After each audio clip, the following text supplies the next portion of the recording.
Welcome to part two. We're joined by Terry. Women loving men want to be him. Don't let him loose with a brandy. It's a lot brandy, Terry, when you go out. Oh, mate, I haven't really drunk a lot for ages now, man. Maybe that's contributing to my new slimmer physique. I also think it's the weighted push-ups as well, Russ. You got to try those weighted push-ups, game changer. What do you mean weight? Oh, we press ups with your weight on your back. Yeah, but do them on a barbell as well. So do them on a bar that's a bit shaky as well. You just get this mad burn around your chest, man. It's a beautiful feeling. Yeah. Oh, yeah, man. The penitentiary push-ups. Penitentiary put what the Charlie Bronson cell workout. That's what they call it, the CB workout.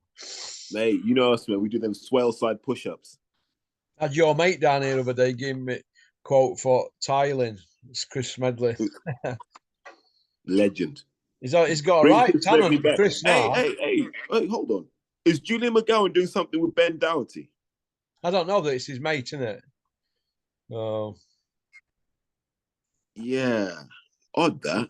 Very odd, isn't it? But what can you do? Good luck to Julian, eh? Bring Julian back, man. Bring him back. Like you and him together. Rate good. Well, he knows where I am, if he wants to come on here, but if he's doing... No, Russ. Sometimes you got to reach out to people, Well, we'll see, won't we? No, you have to. No, sometimes no, Russ. Part of being a strong man is being able to go, you know what, Julian, mate, would love to have you back on the channel. Don't be a stranger. Well, he's welcome, but we'll see, won't we? I might pop and see him. I might nip up to Dewsbury next time I go up north and call in on him. Well, remember, mate, we're getting to these ages now where we don't know if someone's going to drop over, man. Like, look, you had your thing in Turkey too. We can't delay these things. We don't want regrets. Life's too short, isn't it, Terry? Yeah, 100. I saw that. I saw what Ben Doughty put something out that Daniel Dubois' dad. I forgot what his name. Old man, is it? What's his name? David. Isn't that David? David, or whatever he's called, Dubois' old man, served papers on Big Malk. Oh, the cease and desist. For what? What's that mean? So you go to court and it's like a cease and desist. Basically, Spencer, stop talking nonsense and stop trying to defame our characters here, man. What's wrong with you? So yeah. Do you believe what he said there, or do you think they're all in on it? I mean, it's big news, isn't it, at the moment? Listen, the weigh-in will tell us everything. Yeah, we'll see. Whoever we see at the weigh-in will tell us everything. Yeah. If Spencer's at the weigh-in, aka Big Malk, if he's there, it's all a put-up job, isn't it? Yeah, exactly. And we shouldn't have to do that when a fight's this big. We don't need the salacious nonsense, mate. We don't need the kind of just the gossipy side. I mean, these are two men who are going to let hands go, man. That's all I know is that people are going to start swinging at some point, and that's all we want. I did a 40-minute blast on Big Mal, right? And then when I went to send it into the computer end, it said recording started, and I thought, oh my God, I've just done all that, bouncing up and down around bedroom like some raving lunatic, and I thought, oh, not even press record. And you know what? I was that deflated after he only copped a 14-minute one. So he got off lightly, didn't he, really? Didn't he? I couldn't believe it. I looked, I thought, oh my God. I just wish I'd done my homework at school, Terry, because I'm no good on these, am I? You know, when I first started and I used to text Rico and go, Rico, I can't get into my computer. About this bloke, he can't come out till tomorrow and it's 60 quid call out. Rico says, just press caps lock. There you go. No password. You know, when I first started about 7 years ago, I mean, only closest thing I'd come to a computer or an Atari. You know, when I was 11. Hey, they'd be worth some money now, wouldn't they? Mate, could you even plug it into your TV now? Hey, oh my God. Do you remember them Ataris? First game I ever played on was Pac-Man. I'll never forget. But, have you heard out from Rico? Yeah, he just WhatsApped me now, man. WhatsApped me a pretty funny video. So I was just watching that before I joined this one. Is he still loved up with his blue blood? But he's cool, man. He's just living life, like the rest of us, Russ. He's just getting older. He's not bothered about boxing, is he? Not at the moment, no. No. Do you know what I mean? But hey ho. So the rest of the show, basically, how do you see the rest of the show going on? Let's see. Buatsi versus Hutchinson will be an interesting fight. What fight? Buatsi versus Hutchinson. Yeah, well, that's what, and there's obviously Chamberlain's fighting, but backing up to Buatsi and Hutchinson, I was surprised to see Flex Ingle saying that Willie Hutchinson's got the tools to beat Buatsi. What do you think of that? He's not wrong, but it's the thing is, when I watch Willie Hutchinson, he's a lad that can punch with no reset. Most English boxers will do a little combination, reset, and go again. Willie Hutchinson doesn't. Once he's landing shots on you, he can throw from any position. So he can just stay hitting you. Like, he'll hit you with 10 punches if you're not on your guard. And the thing with Josh is there to be hit. But I think the key thing for Willie Hutchinson will be getting the shots off first. So as long as he can get Josh on the retreat, he can do all of that stuff. Yeah. If he allows Josh to go first, then it's an easy night for Josh. I think Josh is active enough and strong enough to potentially stop Willie Hutchinson in the first half of the fight. That's interesting, isn't it? Do you know what? The records are very similar, 18-0 against 18-1. You think Willie Hutchinson's a bit more seasoned now? He's had a loss and he's come back strong from it. Nah, but he hasn't been in with guys like Spider, and he hasn't been in with guys like Dan Aziz. He hasn't been in with guys like who was that Northern lad, Dex Spellman. Do you know what I mean? Like Josh has been in with pretty hard men, and he's overcome those. I don't think Willie's done that to the same extent yet, but we're going to find out Saturday. Dan Aziz was a good testing fight for Buatsi because a British Commonwealth European champion, a good solid guy that had done it the hard way, and I, you know, like a Tony Simpson type level guy, wasn't he, Dan Aziz? I think that was an easier fight, and I'll tell you why. When you've always been used to being the golden boy in your generation, you're never worried about the guys that looked up to you. So, like Josh, in Josh's head and his heart, he always felt he had Dan's number. So that was probably an easier fight than fighting someone like, even like a Craig Richards, who might be a little bit harder, or an unknown quantity like Dex Spellman, for example. Yeah. Or I don't think it was even Dex Spellman. Who's the other guy from up north? He fought Miles Shinkwin. Liam Conroy. So it wasn't Dex Spellman, it was Liam Conroy, my fault. Yeah. But for me, really the fight that will define Buatsi's time is Yarde. What do you think will happen in that fight? And will Yarde get it? Because he looks to me like he's been frozen out, Yarde. Yeah, he has been. From what I'm hearing, he said the wrong thing to the wrong person, and now those doors are closed. And unless he can go up to Hertfordshire and beg for mercy, he's not going to get let back in. And I think one of the conditions of being allowed back in will be you got to cut ties with Tunde. I think that will be one of the conditions for him being allowed to feast at the trough again. Isn't it awful when it's got to that stage where you've got to not speak to certain people and this and that? And Yarde strikes me as a quiet kid who just goes about his business. But I think he's maybe. Then who told him to write that tweet, Russ? Like that was the worst thing you could have done at the time when your promoter is the most relevant promoter on the planet. Why would you say you're a free agent? To go where? Yeah. That doesn't make any sense to me. Mate, like, Frank gave you the career you wanted. Like, fight nobodies, fight for a world title. Fight nobodies, fight for a world title. Make a load of money while doing it. Frank's looked after him. Jesus Christ, Frank's looked after him. Do you know what? I'm not a Bricktop fan, but I agree with you on that. Because Yarde never really fought anybody in a grey area fight that were a 50-50. It were either some big stiff or an elite guy. There were no middle ground, were there? No.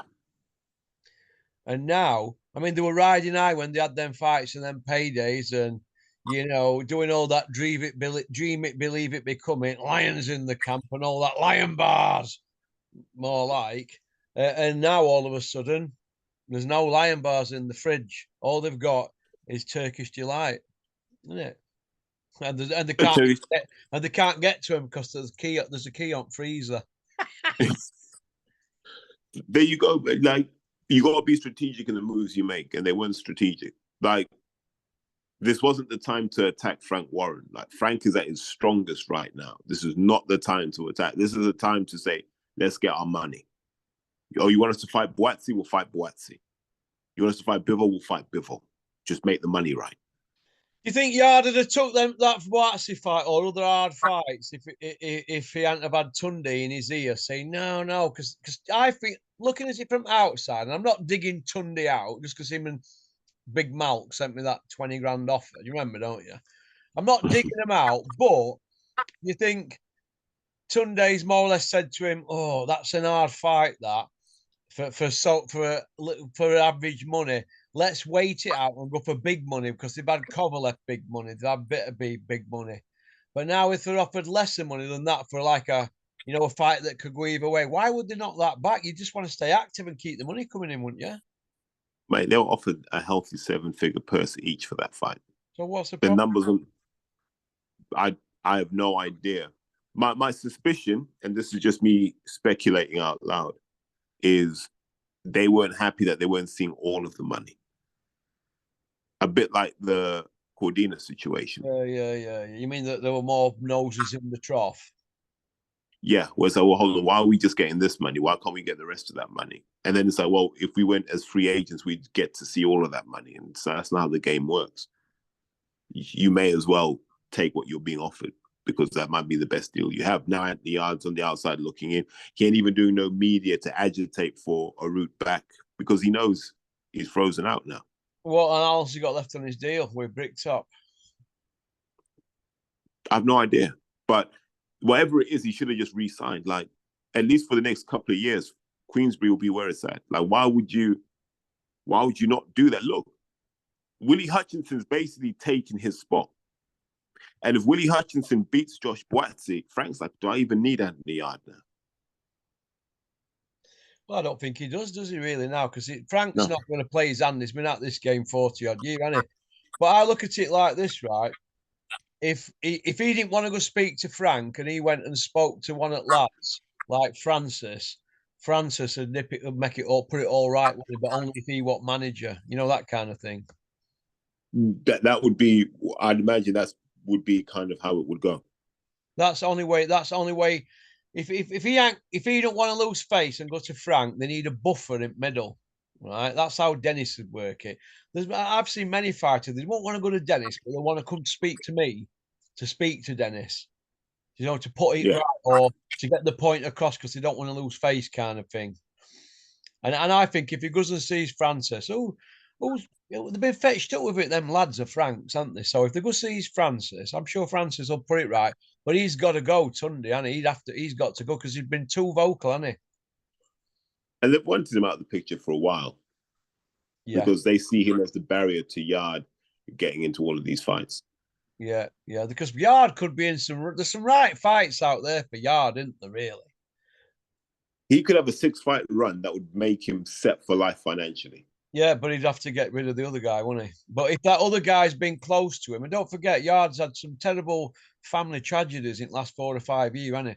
So if Tunde's that close to him, he might be saying, no, Tunde's my guy. Well, he's in a tight spot, isn't he? Yeah, it's a bit rough for him. I feel for him. I actually do feel for him. I feel for him because he doesn't strike me as the guy who's shouting and bawling. It wouldn't even surprise me if he didn't even put that tweet out. But he would have co-signed it. Like, there's nothing happens that Yarde doesn't approve of. I know, but he might have been encouraged to put that out. Yarde's never done anything like that in his career, gone and been controversial. As he strikes me as a quiet kid who goes about his business and just wants to fight. Yeah. So, yeah, I find all of it very odd, to be honest. Do you know what I mean? It's one of them things, isn't it? It's And I don't even think it's been explained on Spencer and Tunde's podcast. It's never been explained how they ended up doing that. yeah. Do you know what? Do they still do that pod them too? I don't know. I haven't seen it for ages. Because I guess I'm it won't not happen sure if again. they do, right? Because Big Malk will be wanting to distance himself from Tunde to stay in mix. I mean, what is Big Malk's role now in boxing? What's his role? I think he's just the Black Porky Russ now, isn't he? Well, I don't even know what his role is. He bowls up at these shows. I mean, when he were working with Sky, he were basically doing 16 hours with Sky. He had a Sky badge, and he were bouncing around all these shows and making himself busy with Sky lot. And then he obviously, after a couple of years, got a contract, didn't he? And then he blew that with that Oscar Rivers statement, didn't he? Matching and Yeah. went, "You got to go." And best thing about it is, he went into bat for Dylan White without even asking. Do you know what I mean? Yeah. Without even asking, I thought he was doing Dylan White a square one. But really, he shot himself in the foot, didn't he? Do you think Dylan White said, "Oh, well done for saying that for me on my behalf. Here's a drink, but you've lost your job"? Really give him shite. So Big Malk's his own worst enemy at best of times, isn't he? Really? And that will always be his issue. He's the kind of guy, Russ. If you said, "Look, I need so and so's phone number," anyone in boxing, Spencer Fion will have it, guaranteed. But he's never been able to turn that kind of access into money. Yeah, I see where you're coming from. It's all right putting people together, but I think he slipped up there because let's have it right.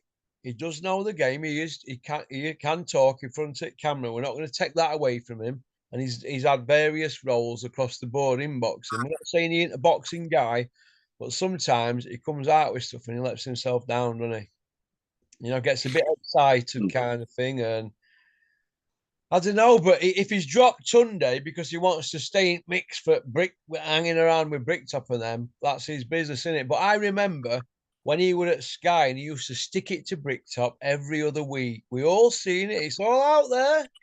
When he were riding high at Sky and Bricktop weren't, and now the boot's on the other foot and he's on the outside looking in, isn't he? So it wouldn't surprise me if he caused himself major, major issues this week and if he's at that weighing or not.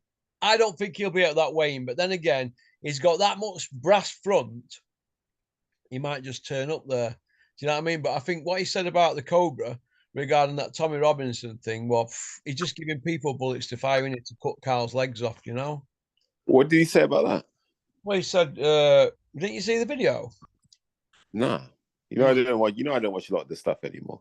No, he said, and I quote, that Carl Froch is a racist and that he's mates with Tommy Robinson and supports Tommy Robinson. I think Carl did he retweet something when Tommy had a go at them grooming gangs in Rotherham, and I think Carl retweeted it, being a father of 3 kids.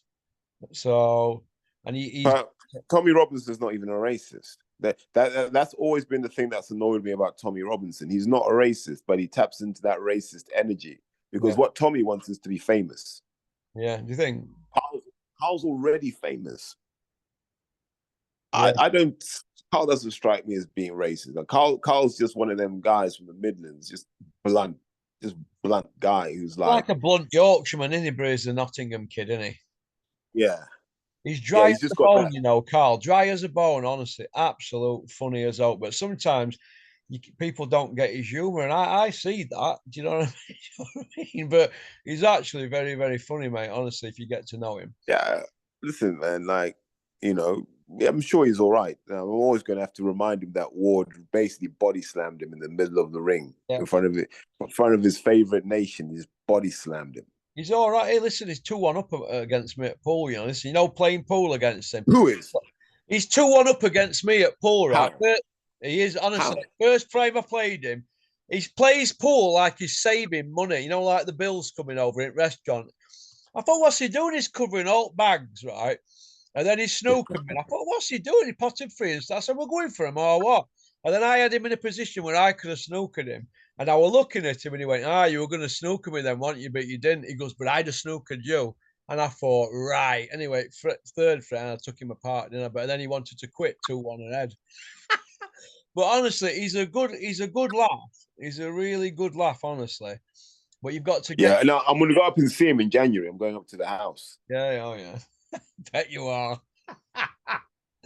I bet you are, kid. Yeah, you'll be in Ward's mate and that when he came to the lodge. Mate, I'm going to be there with my Son of God t-shirt. Froch will let me in. Anybody who comes to the lodge, you're all over them, Terry, aren't you? The lodge. I wouldn't say that, Russell Hartley. I would not say that at all, mate. No. Sometimes, man, if they're special, they get the love. Look, Ward's a special fighter. We know that, don't we? And it's just a shame that they never got to a fight in UK, in it. It's just a shame, isn't it? Yeah. I don't even. Well, no. Why did that? It didn't need to happen in the UK. That should have happened in Vegas. Well, do you know what I'd like to see? I'd like to see Carl come out on his channel, Froch on Fighting, and tell the real story about why the Chavez fight didn't happen. I know the real story, but I want him to come out and tell that story. You know, now that everybody's all gone the separate ways, you know, we hear Eddie, Joshua McCracken, and all that. I want to see Carl. I know you're watching this. Come out and tell the real story about why the Chavez fight was signed, sealed, and delivered, and then collapsed. That's what I want to see, because that was his send off, wasn't it? His pension. Not that he because it was agreed, wasn't it? They were all done, mate. We're done and dusted. He was, what were it, 9 weeks into camp, 8 weeks into camp, or whatever. And I want to see him come out and tell that story. Do you know what I mean? That's what I want to hear.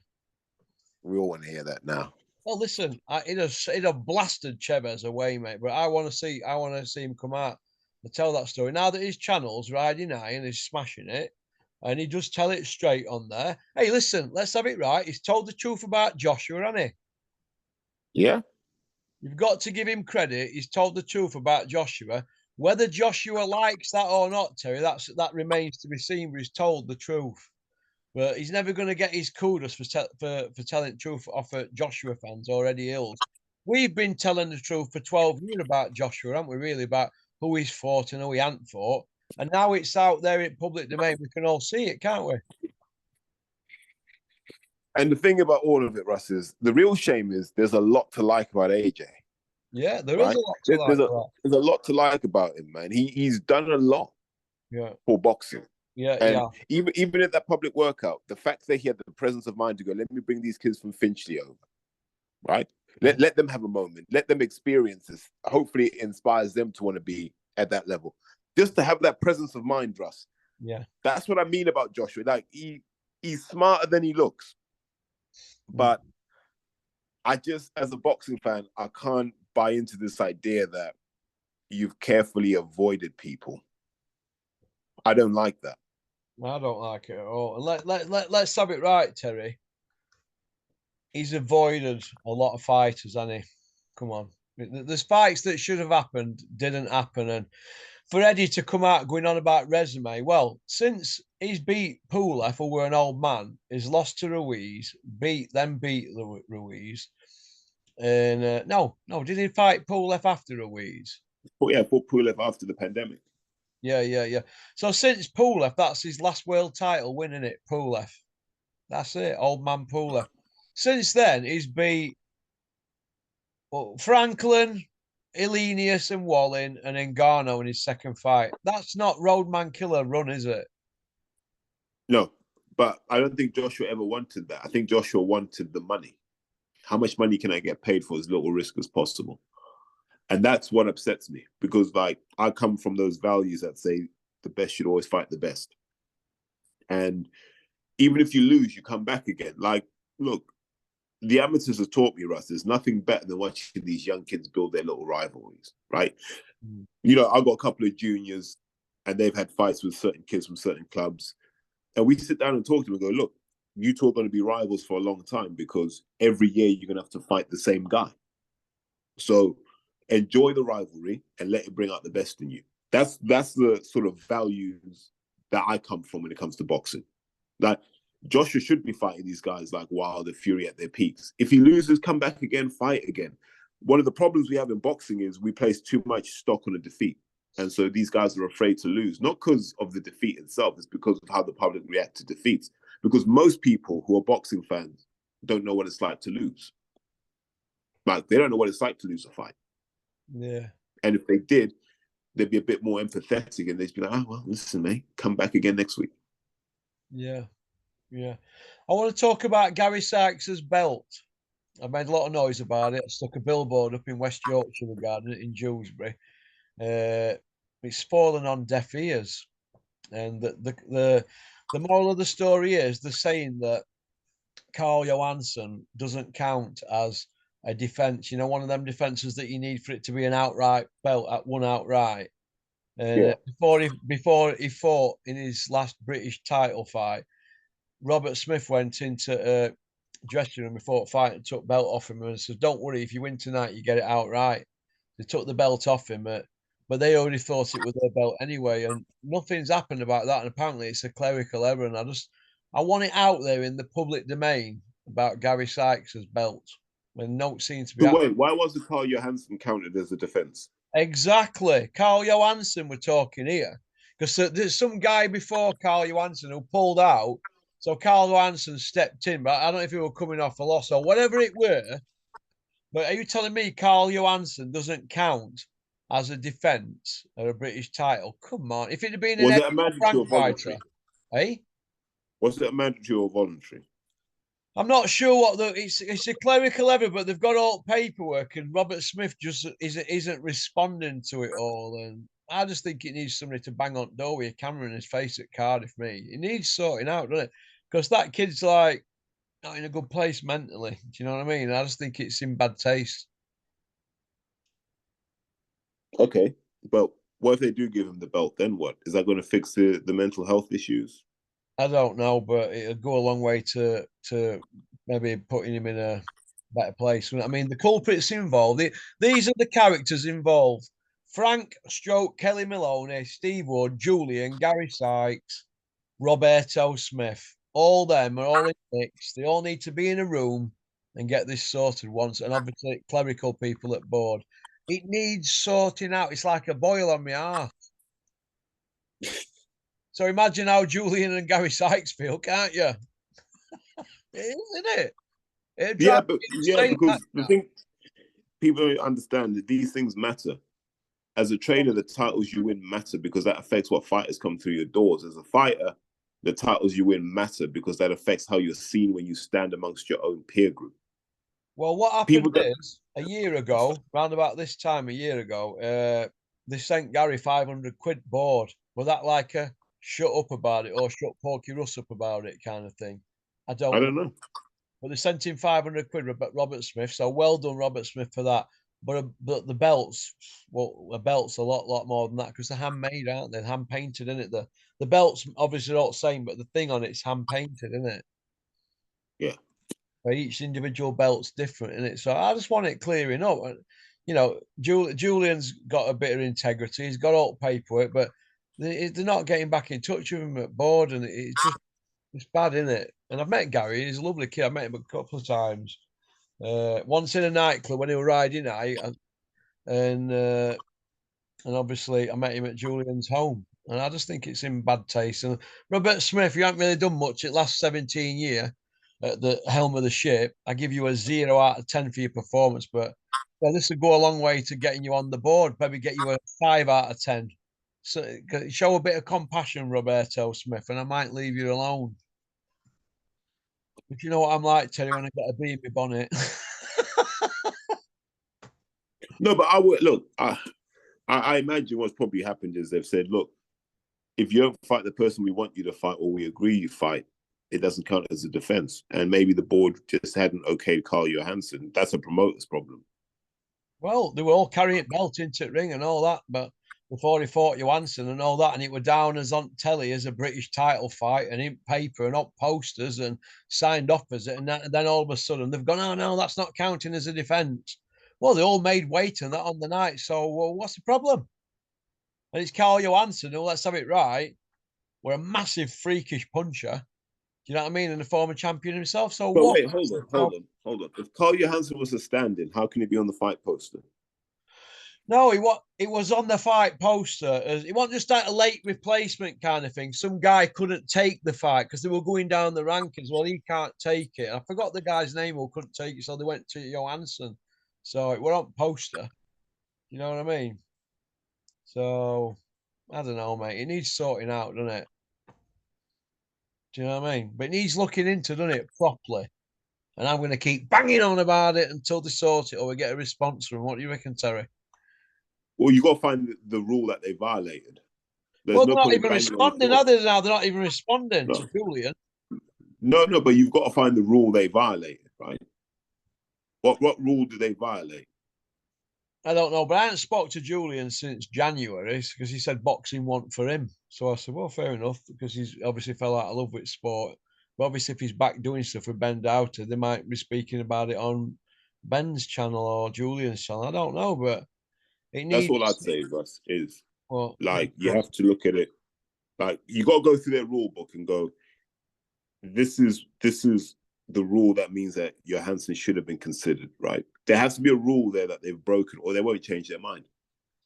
Well, if you go through the green books, a lot of them rules that they come out with, and at the bottom it always says, because I swallowed that book when I started at Dennison's, read it back to back. It says can be changed due to the board's discretion and all that. So all these rules, they don't mean no, do they really? When all's said and done, they can change them, can't they, at a drop of a hat? Yeah, but as long as you get it confirmed in writing that they've changed the rules and why, they're still bound by their own regulations. You can't hide from that. And then it makes it easier to apply pressure. If you can point to the exact thing that they got wrong, easier to apply pressure. If you're asking them to do stuff out of the goodness of their own heart, they ain't going to do that. All right, then look at it like this. I remember being up at Dennis's years ago, and I was saying, "Oh, so and so's trying to get this fight, Dennis," and he went, "I'll make sure they don't get that fight. They're coming off 2 losses." But yeah, it were all right when Dennis's fighter were coming off losses. Tommy Frank to go for a British title. Nobody said no, so they don't stick to the rules, do they? To their discretion, innit? There you go. See what I mean? So why can't they just do this as their discretion? My own personal opinion is this: it's cost of the expense. They thought, well, why do we need to spend thousands on a belt to get to Gary Sykes when we can just palm him off with his 500 quid out of that fund that they have? Because they have a fund, for boxers that are struggling. They're not going to shout off about it. Well, there's a fund, and you're entitled to 500 quid if you've fallen on hard times. Gary got 500 quid, so that's good, isn't it? That were good of them. You know what I mean? But give him his belt, Robert Smith. Give him his belt and be a man, not a mouse. That's what I say, mate. So, what do you reckon? We'll see. Let's see how it goes. Like, because I don't have enough of the details to make a strong view one way or the other. But let's just see what the process is. Well, we don't know if they've been in touch with Julian because, like I said, I had no correspondence with Julian, so we're going to see, aren't we? But maybe You could message Julian now. Yeah, if I wanted to, yeah, but I'm not going to do. He knows where I am. Why? No, why? Why aren't you going to message him? He didn't want to come on channel, so that's where we're at. It's not for him, so I don't know. But that kind Julian, of all right, then I'll message him now. Julian, if you want to come on Porky's Corner, get in touch. You know my number or Porky Corner at mail. Yeah, because mate, I'd like to feel if you one day rang me up and said, "Mate, I'm not doing the channel anymore," I'd like to feel we'll still talk. Yeah, of course it will. Yeah. Oh yeah, of course it will. Yeah, but do you know what I'm like? Things get. I take things to heart, don't I? I'm a sensitive soul. Yeah, you always got to do what's best for business, man. We're at that age now where we got to put our egos aside and just do what's best for business. We'll see. Listen, like Frank and Eddie. Yeah, I know. Yeah, look at them. Yeah, like 2 summits meetings. Okay, then let's finish on this. Joshua Dubois. I'll just ask you at certain fights, and you'll say who's going to win. Joshua Dubois. Joshua knockout. I'm going Dubois knockout. Who's the other one? Warrington Kakazi. Kakachi stoppage. I'm going to go Kakachi points. Amzad Shiraz Tyler Denny. Shiraz stoppage. Shiraz stoppage. I'm going to go for that. Buatsi Hutchinson. Okay, here's what I'm going to put. Here's where I'm going to get slaughtered in your comment section. I'm going to go Hutchinson points. I'm going to go Buatsi points, but I want Hutchinson to win because I like him. But I'm going to go Buatsi points because the money's with him in it, Buatsi at the moment. Because he's an Olympian. Yeah. So, okie dokie. Well, listen, you take care, Terry. Have a great. Mate, are we doing part 3 or not? Oh, yeah. Sorry. Part 3. Yeah, sorry, part 3. I forgot about that. We'll go on to part 3. Can you give me 5 minutes? No, mate, no. See you on part 3. Cheers, mate. All right, bye. I forgot about that, yeah. Thanks for liking and subscribing and leaving a comment. We're going to go on to part 3 now. Pop, pop, bang.